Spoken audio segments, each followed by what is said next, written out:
So it's really important, not just at the start of each week, but at the start of each day, that we recognize just how interconnected our body and minds are. Sometimes we might sit down to meditate or be quiet and realize that our mind's just too busy. There's too much going on. So it can be really helpful in those moments just to go for a walk. Still good if we come back afterwards and do a little bit of meditation, but by going out for the walk, something happens to the body, something happens to the mind. Things start to flow a little more easily, and we tend to find it a little easier to manage that busyness in the mind. So make sure, if you can, each day, even if you don't get sort of any sort of full exercise as such, make sure that you're getting a little bit of walking in. Even if it's just a few minutes at a time, 5 minutes, 10 minutes on your lunch break, the end of the day, start whenever you have time.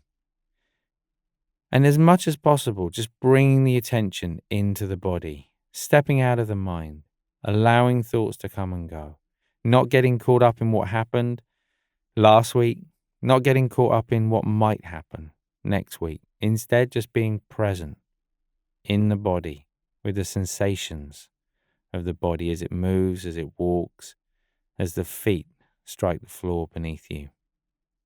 So right now, as you perhaps set off for a short walk, just starting in the right way, take a deep breath. As you breathe out, just leaving anything behind. Just starting to notice how the body feels as it moves. Not thinking too much about it. The body knows how to walk. Just noticing the posture, noticing the speed, just walking at a natural, comfortable pace. Notice perhaps the heaviness of the arms swinging at your side, the sensation of the legs moving in front of each other. And most of all, noticing that sensation of your feet as they touch the floor, the ground beneath you.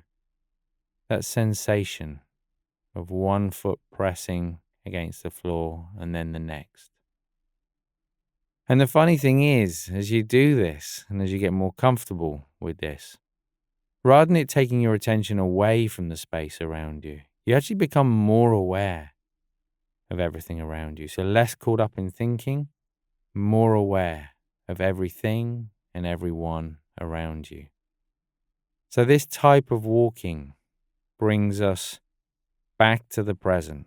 It allows us to step out of our mind so that we can be more present, not only for ourselves, but also for others as we head in to the week in front of us. So you can just continue walking in that way for as long as is helpful for you.